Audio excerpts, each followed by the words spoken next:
The right to enter and exit member states across Africa and move freely within them, coupled with the freedom to move goods unrestricted across the continent. These are seen as key drivers for boosting Africa's economic development. The implementation of measures to promote free movement can be considered as prudent practice and even fundamental elements to breaking down the barriers that have limited economic and social integration throughout the continent and sadly even weakened the spirit of Pan-Africanism.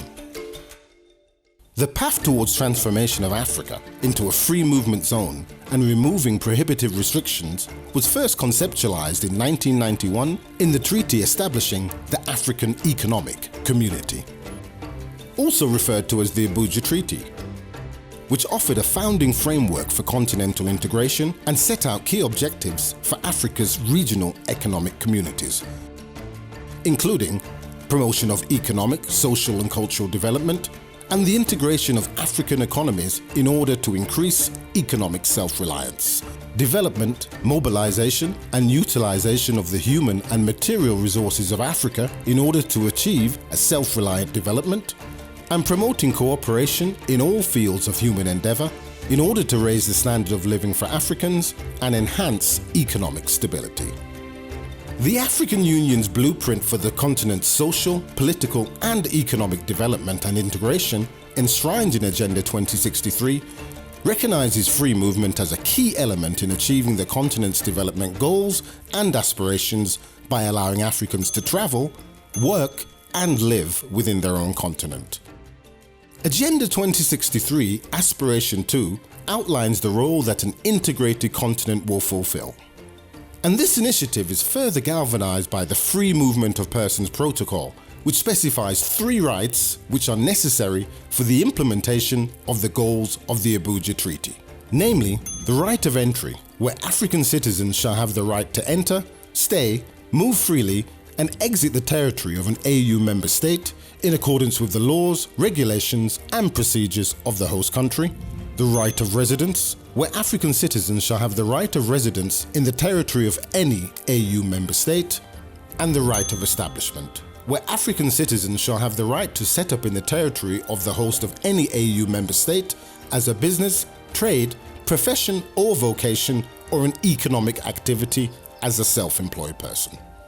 The protocol on the free movement of people enables people to ensure that they are able to travel across Africa visa-free.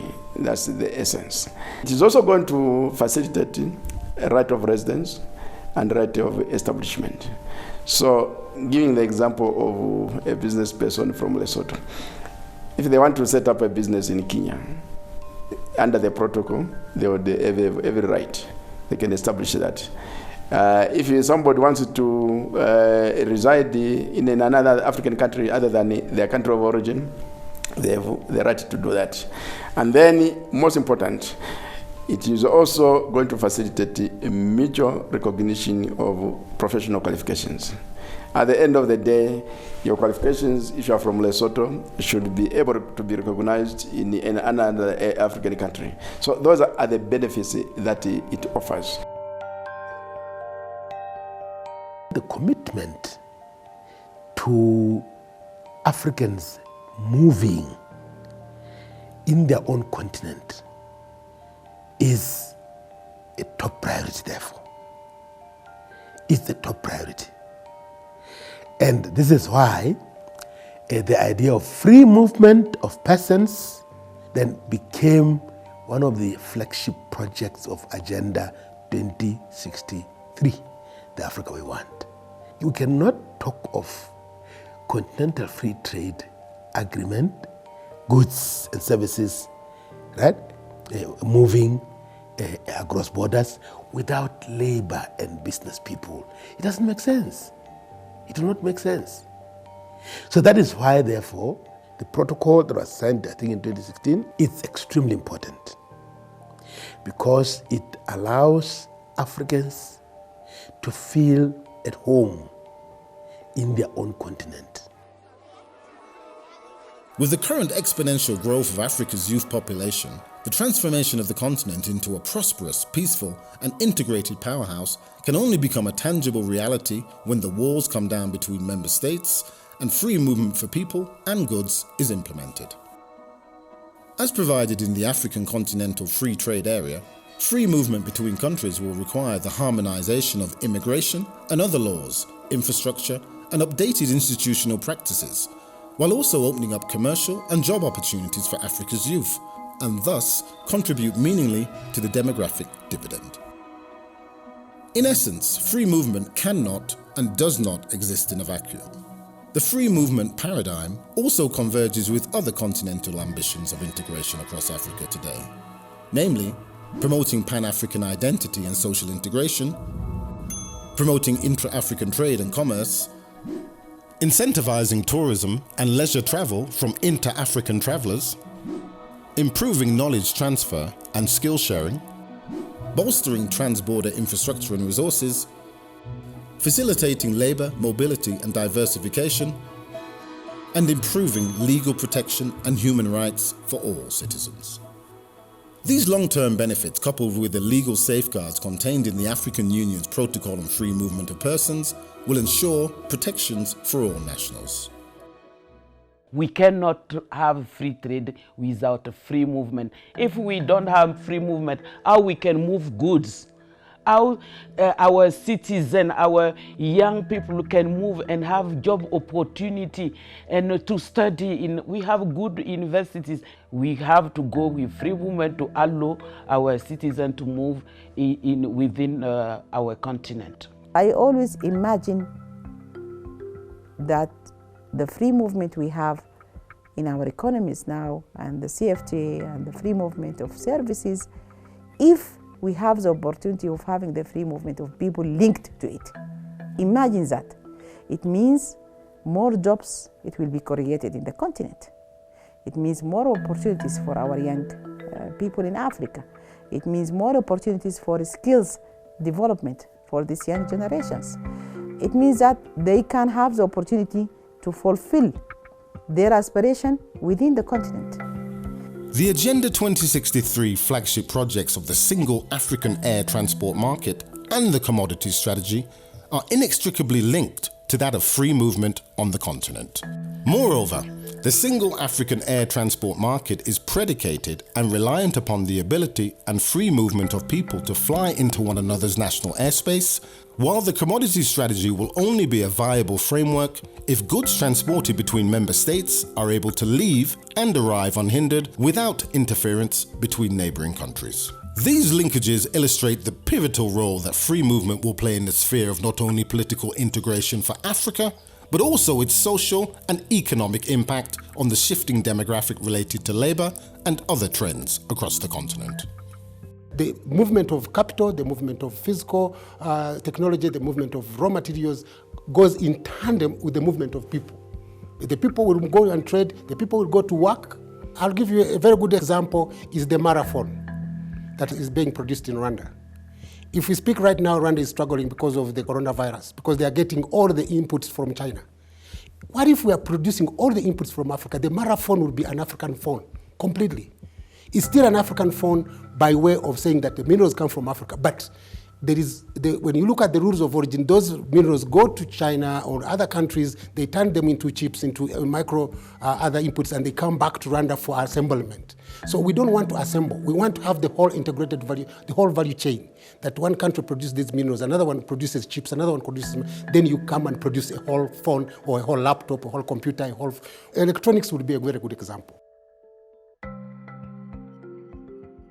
I like to think of the Free Movement Protocol, the Joint Labour Migration Program, the Single African Air Transport Market, and the African Continental Free Trade Agreement as being four wheels of a vehicle If one of those wheels does not move right, the vehicle will possibly grind to a halt or perhaps just not move as smoothly.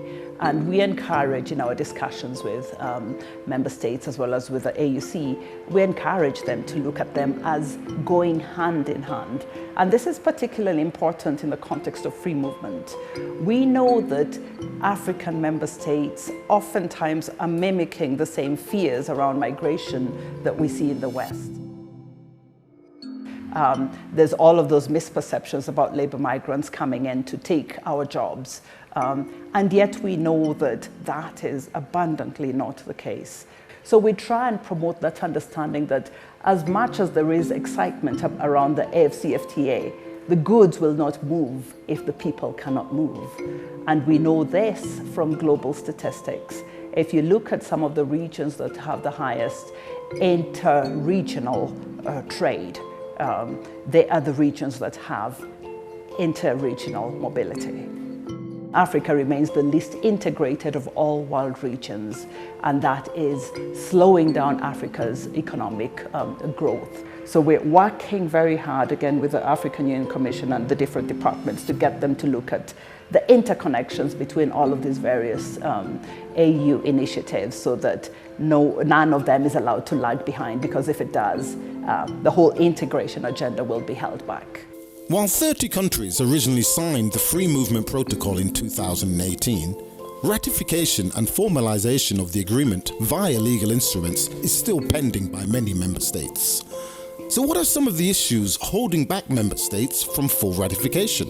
And how legitimate are these concerns? I think that we need to also pay attention to our land borders, because our land borders is where a lot of the, if you like, commerce, informal commercial activities go on. There is a bit of neglect in the sense that if you are concerned about the security of your border, then definitely the start point should definitely be the community living there. If the community across the other border has more facility than the other, you find that there will be this movement, and you find that people will now start struggling either for water or for markets and so on and so forth. And then this kind of brings clashes, and this clashes makes governments hesitate to see the benefits of this free movement. People have fear of the economic impact. People have fear about security. What will be the security implications of people coming into our territory? There isn't the comfort level that there ought to be regarding where other countries are in terms of their civil registry systems, which are very weak. In most countries on the continent, it has to be said. So governments will get comfortable with the idea of opening up to free movement if there are robust systems in place across the continent in terms of civil registry systems, so that whoever turns up at your border with a passport can really, you can have the confidence that this person is indeed who they say they are. I should add that free movement doesn't mean zero border controls. If anything, free movement implies ever more robust controls at borders. So this is something we feel the need to emphasize, that in an age of free movement, we need to support countries to ensure they have the capacities for ever more robust border controls, but with a different posture, with a posture of facilitation rather than impeding. Because again, the vast majority of intra-African movements are bona fide movements. They should be facilitated, not impeded. Examples of other regional integration projects and free movement practices are also offered by partners of the African Union, sharing knowledge, advocacy, and formal channels to deliver best practices for the continent's own integration agenda. We always like to say that we are a very close partner of the African Union. We even use the word strategic. And we like to be the best partner of the African Union for the simple reason that is a project that obviously echoes very much what we are trying to do in Europe in terms of integration. is these are two unions. There are two institutions behind these two unions who work in terms of promoting collaborations as a form of progress in their own field, but also worldwide. So for us is more than working with a partner. Is working with a partner has very much a DNA that resembles a little bit ours.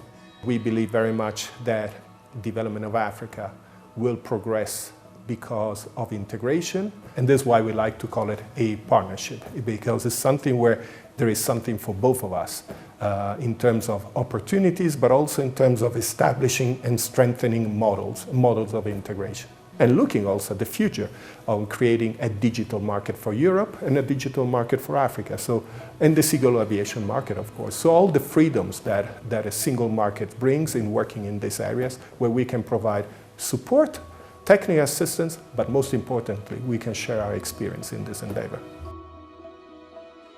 The adoption and implementation of the African Free Movement Protocol, together with the African Continental Free Trade Area, carries tremendous potential to boost economic growth and promote social development in line with the Pan-African Agenda 2063.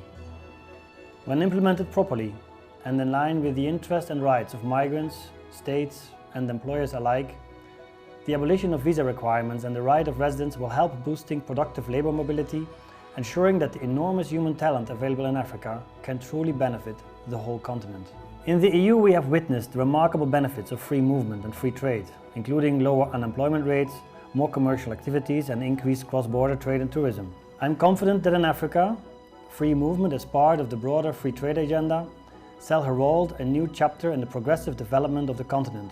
The Free Movement Protocol, as part of the broader free movement agenda, aims to cater to interests of all African populations, to protect human rights and give opportunities to different groups, from students, entrepreneurs, traders, laborers, tourists and investors, to the receiving communities.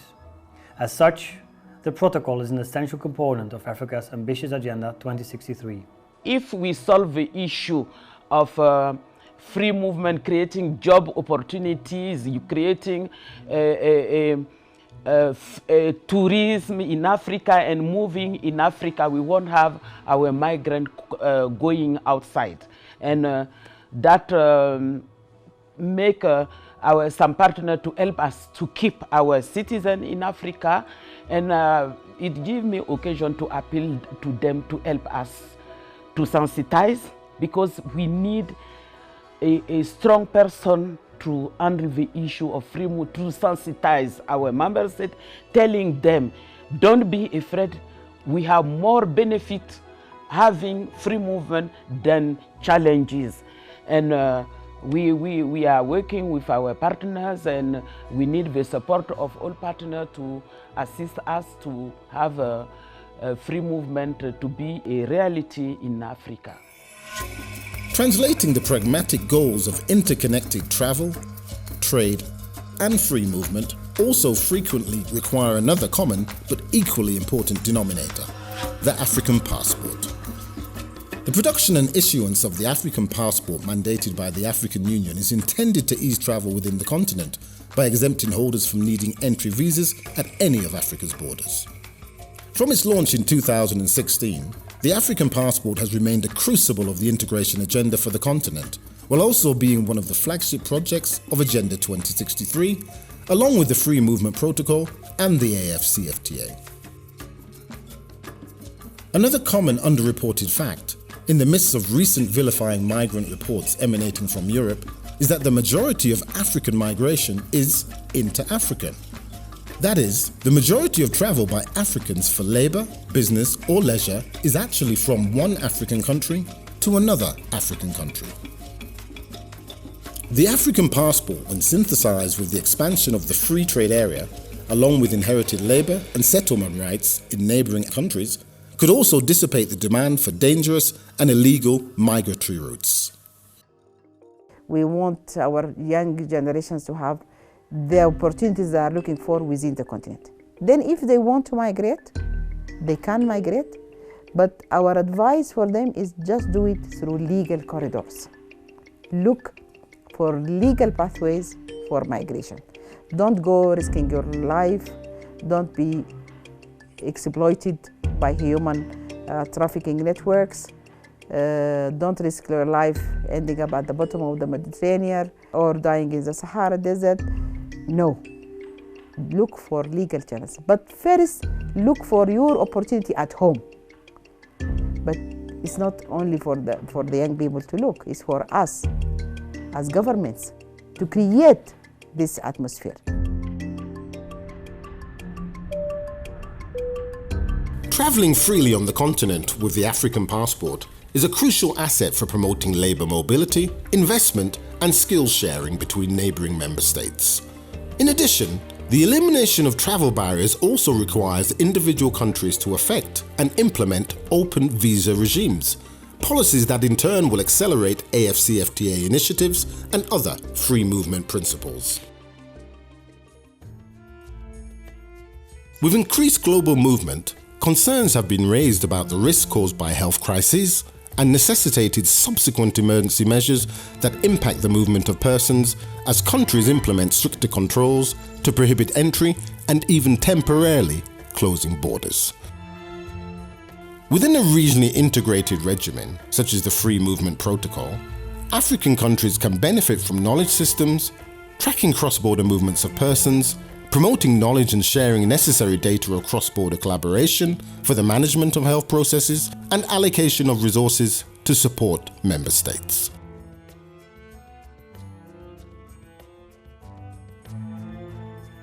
The Americans, the Europeans, predominantly, they move easier than us as Africans in our own continent. Now, this protocol is trying to redress that.